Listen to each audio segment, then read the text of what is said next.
Okay. Hey, how's it going, Professor? Can I get your name? Yes, my name is Phillip Tran. Okay. And what do you do right now? I teach business at College of San Mateo. Okay. Did you have a background in economics or finance or business or maybe even tech? The answer is yes. However, my formal education was actually in biology. I Mhm. graduated from undergrad with a biology degree. But shortly after that, I joined the dot-com boom. I got into IT and that got me into tech. I ended up getting an MBA later in life, and that gave me more of a business background. Oh, okay.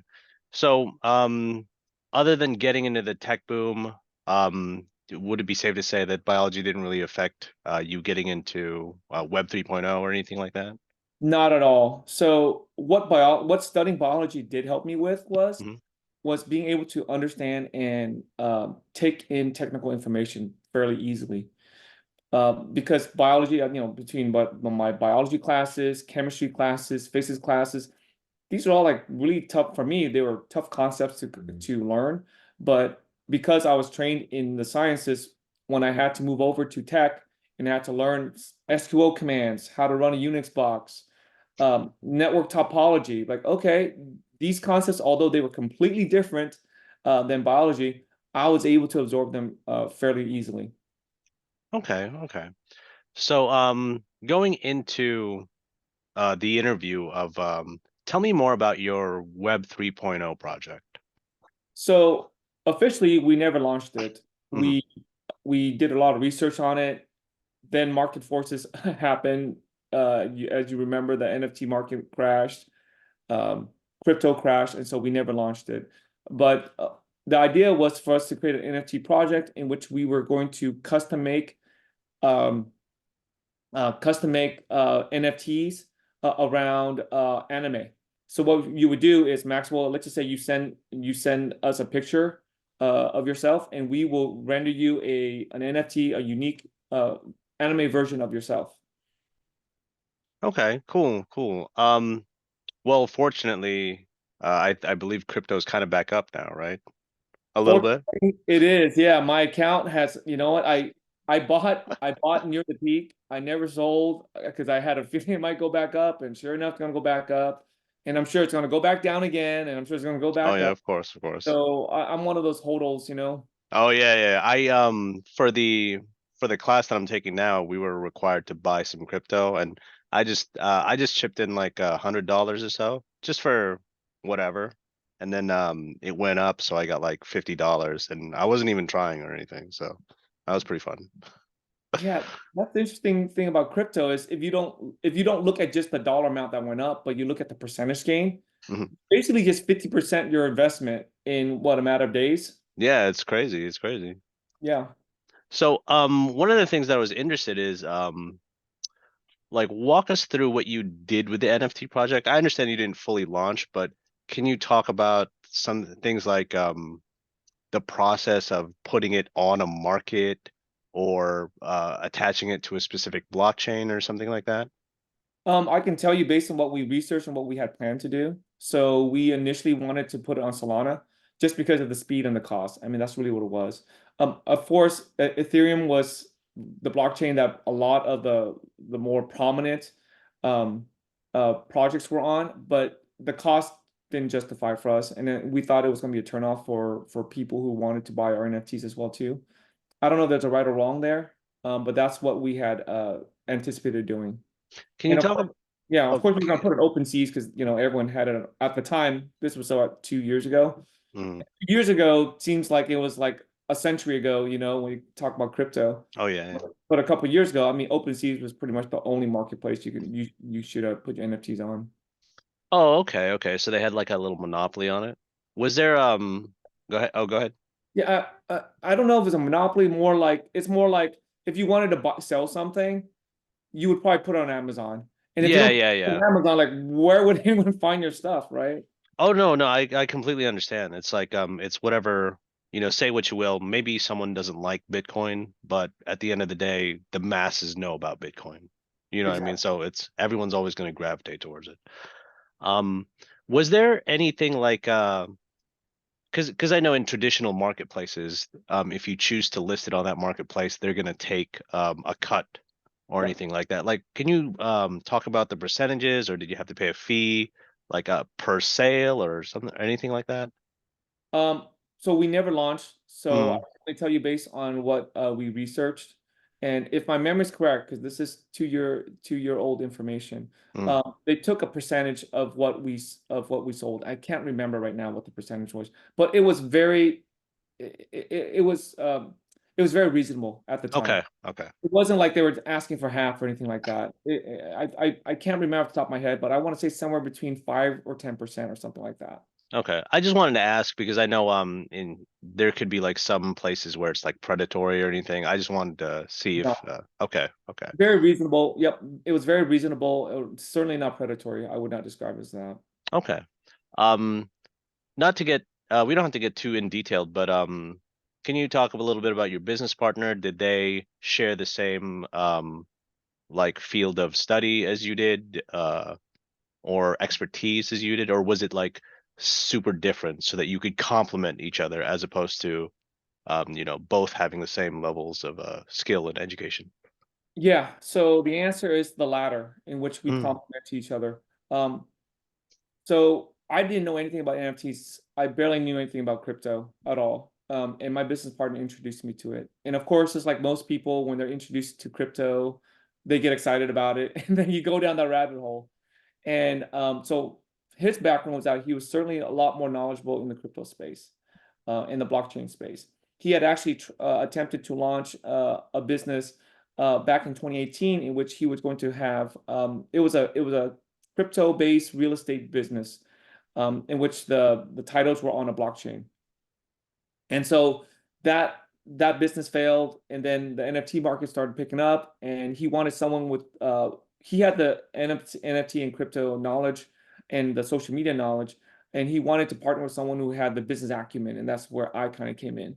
So he kind of took care of the technical piece of the NFT project, and I took care of more of the operations, the marketing, the business piece of it. We complement each other because I had skills that he was lacking, and he had knowledge that I had no idea. It was just, crypto, just there's a lot for you to know. And it's really hard for anyone to really say that they are, an expert because it's constantly evolving.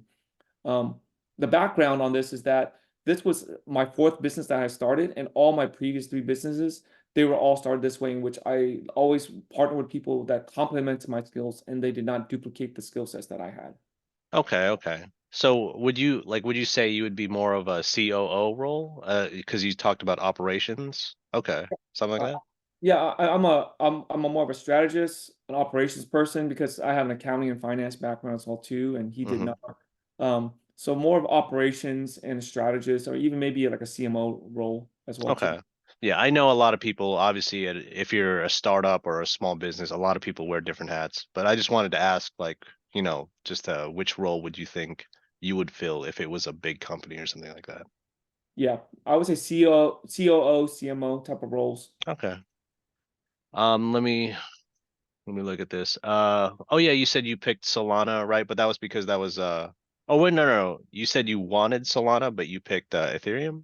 No, we never launched, but Okay, we researched and we decided that if we were to launch, we were going to be on Solana okay, because of okay. the quick transaction, and it was the transaction fees were so low. Hmm. Okay. Um, if you were so if you did, obviously you didn't end up doing it, but if you did put it on the marketplace, like where would people even know about it? Like how is the path for someone just like normal, like not necessarily like someone who just regularly browses the internet? How would they find out? How would they, be enticed to buy an NFT or buy your services or anything like that? Yeah, they wouldn't find it just from browsing through the internet. And how many people actually browse through the internet, like, from website to website? It would have had a huge social media component to it. When we started the business, I had told my business partner that this business that we're starting, or we had started, was not really an NFT business as much as it was a marketing business.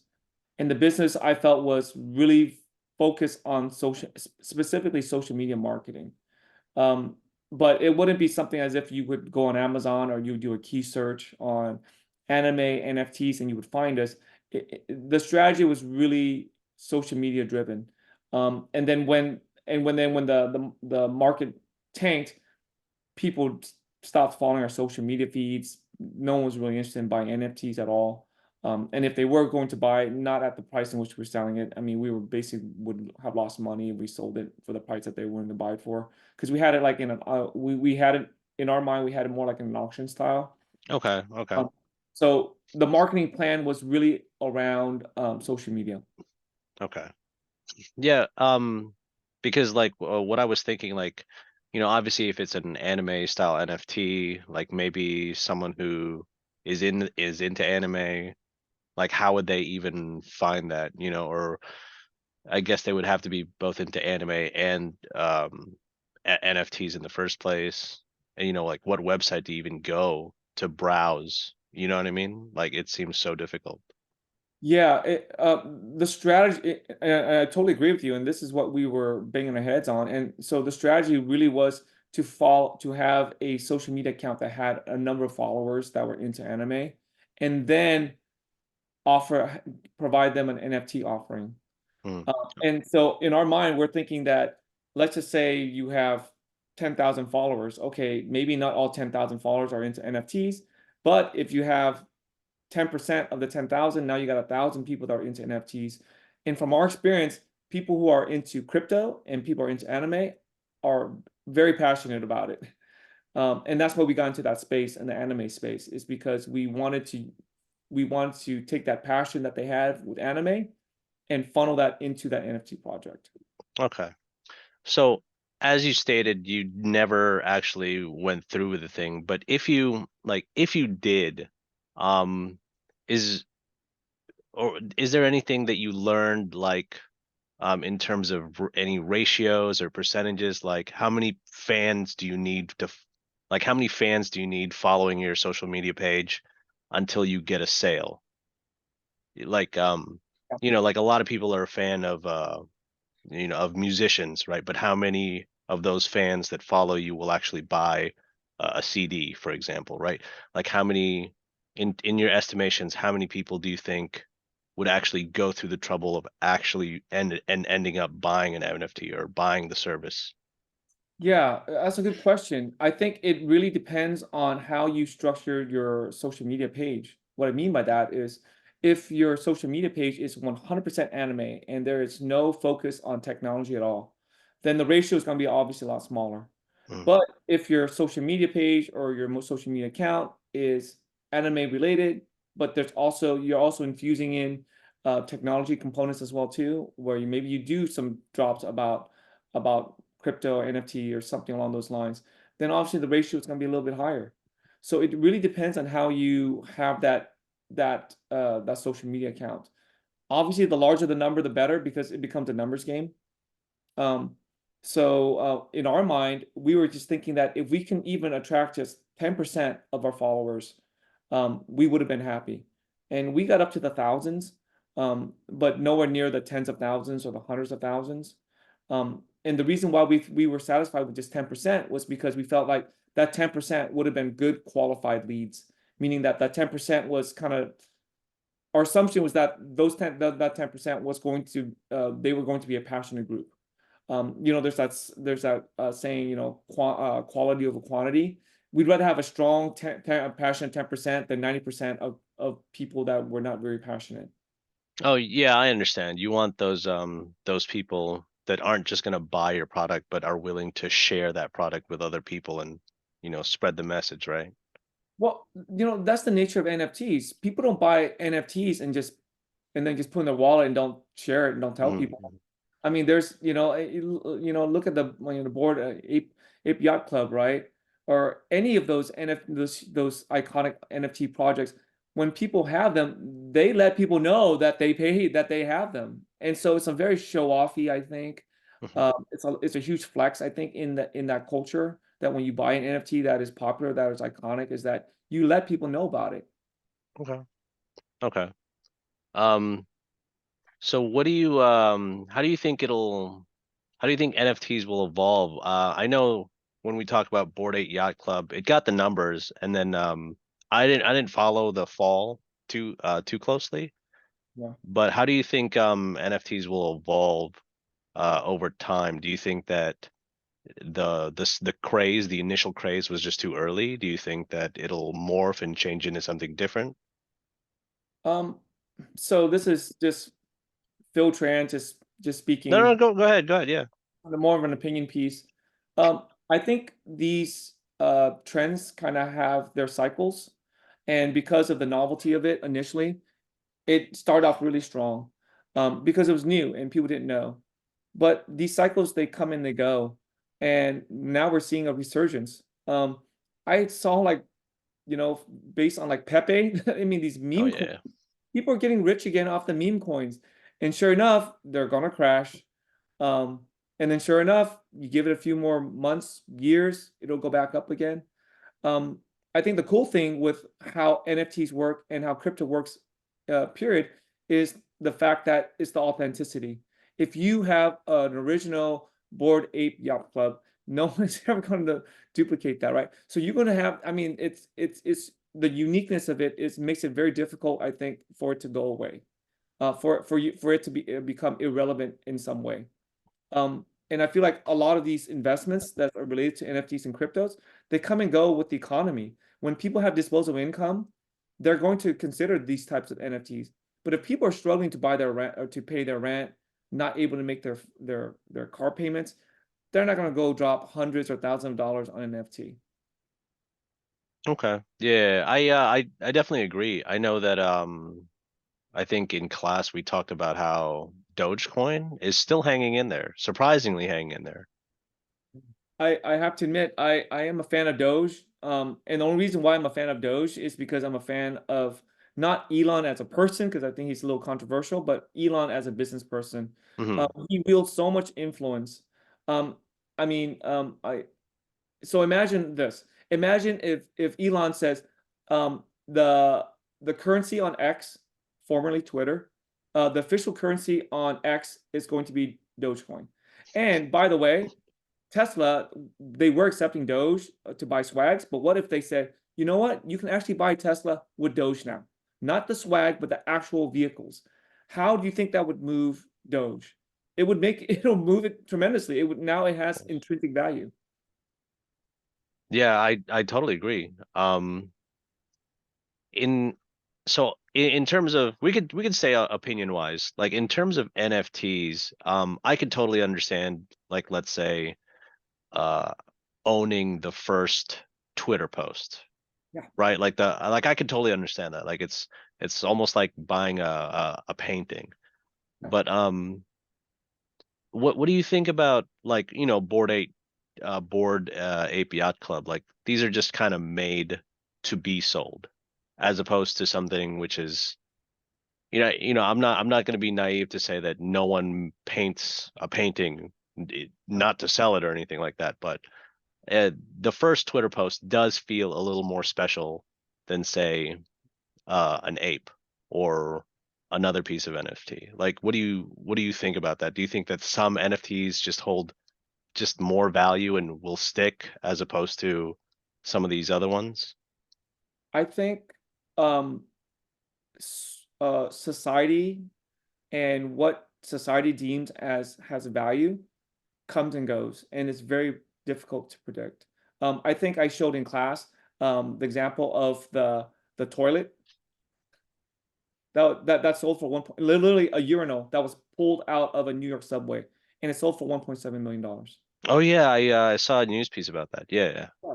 And so I think it's very difficult to predict what society will deem as important. And what society may deem as interesting may last for only months and then it Hmm. becomes irrelevant. Pop culture is so hard to predict. Um, and so it's really hard for me to say. Um, but what I would say is that if you are very long on something, um, and if you really believe in it, and if you can afford to hold on to that asset, then hold on to that asset if you can afford it. Okay. So let's going off on that. Is there any, do you think that Web 3.0, any of these features will be used outside of just an asset? Like, do you think people will like I don't even know how to describe it, but like some sort of futuristic feature, or do you think it like do you basically think someone will use it for anything other than what it's used for now? Other than to just show off, other than to just hold as an asset to until it, accumulates value and then sell it later on. When you say Web 3.0, are you because AI is part of Web 3.0, Oh, are you talking about crypto and I'm talking more decentralized finance. oh, absolutely, there are use cases for it. I mean, the most obvious one I think is a title company. I don't know if you ever been through the process of purchasing a property before, but how a property purchasing a property works is that you have a buyer and a seller, but then you also have this what's called an escrow account, and a title company owns that escrow account, and this is like a third party neutral account that people put money in. So if I'm going to sell a home to you, Maxwell, how do I know that if give you the money, you're actually going to give me the title? And so, okay, well, how about you sign the title first and then you give me the money? It's like, okay, wait a minute. There's a little bit of distrust there, right, between the two people. So what they do is you hire a title company who is third party that puts everything in this third party neutral account, and then the title gets signed and the money gets flowed, and then they handle the transaction. There's a whole business around that. That business no longer needs to exist um, with the blockchain technology. There's no need for you to, because now with smart contracts, you can say that the title will execute once this is signed. Once this title is once the money is in place in the account, and that can be verified, then automatically a trigger to, uh, there's a trigger where the title gets signed. There's now no need for an escrow company or a title company for you to do that transaction. There's multiple use cases of blockchain technology. If you go to the IBM website, they have all these use cases in which blockchain is being used, among other websites as well too. But those are the ones that are top of mind for me. Hmm. That's interesting. I do obviously I think everyone wants to be able to get rid of the middlemen Yes. when it comes, especially when it comes to property, like even small percentages or tens of thousands or hundreds of thousands even depending on, the amount, the value of the property. Oh yeah, I mean, look at banking, right? I mean, bankers, they're all middlemen. I mean, banking industry relies on inputs of deposits of money, and the bankers take that money and then they lend it out. And they're basically act as an intermediary. So on to my next question. Have you ever used any Web 3.0 features? Not necessarily AI, but like more decentralized finance. Have you ever used it in everyday life or personal life? I could share. I could go first if you'd Yes, like. the answer for me is no, but I would love to hear what you have to say. Oh, okay. I know personally. So I'm in a firearms. I'm a firearms guy, and there's a certain set of like accessories like made in Russia. And then when the war happened, or I guess when it continued, the 2022. There were sanctions all over the place, and I know I used Bitcoin to purchase these from the Russian website and to get it to America, right? So basically bypassing the sanctions. And I think that's super useful. But other than that, I haven't really used any crypto in any other way other than they wanted it in crypto. I could have used something else. I could have just used PayPal or credit card, but they Mhm. specifically wanted it like that. Um, but other than that, that's the only thing I've ever used it for. I've never bought an NFT. I've never really done anything else with it. Mm. Yeah, the only transactions I've had with um blockchains is one way in which I've acquired. I've never sold. So I Mm. did buy an NFT project. I think it was some. I don't think the project even works is up anymore. But we bought it just to understand like, as a case study how this NFT project was launched. Um, but then I mean all the crypto I bought for my own for assets, I've never sold like this. It's only been one way. So if you ask me how do you sell crypto, I wouldn't be able to tell you because I plan on just acquiring. I don't plan on just selling. So when we talked about middlemen, do you when we talk when people talk about the future of decentralized finance or the industry in general, do you think there'll be, there'll still be people who, just as there are people now who don't understand crypto or anything, do you think there'll be middlemen there as well? Do you think it'll just be the same, basically the same model just applied to cryptocurrency? There'll still be people, the middlemen who will deal in crypto. I think possibly. Um, I think possibly that could happen, but I really don't know at that point. I can't say I've given too much thought into that. I think what ends up happening, in my opinion, with blockchain technology and just decentralized finance in general, is people are going to understand the value of it, but they may not understand the mechanics behind it. They just know Mm, that, okay, I can get a loan. Instead of getting a loan, a home loan for 8%, I can get a loan for 6%. okay. And so all people understand is how does it benefit them? It's kind of like it's kind of like a car. You know, before when everyone was driving, when everyone was on a horse or stagecoach, they're like, okay, well, okay, hey, there's this a machine with four wheels on it. It doesn't require any mechanical power from a human being or an animal, but you basically pour liquid in it and you go. Do they understand the mechanics behind it? Do most people understand the mechanics behind a car, an ICE car or an EV car? They don't, but they understand the benefits behind it. And so I think that's what's going to happen. People like you and me, or people that are in college or in school, by default, we have certain curiosities. And so we're going to try to explore some of these curiosities.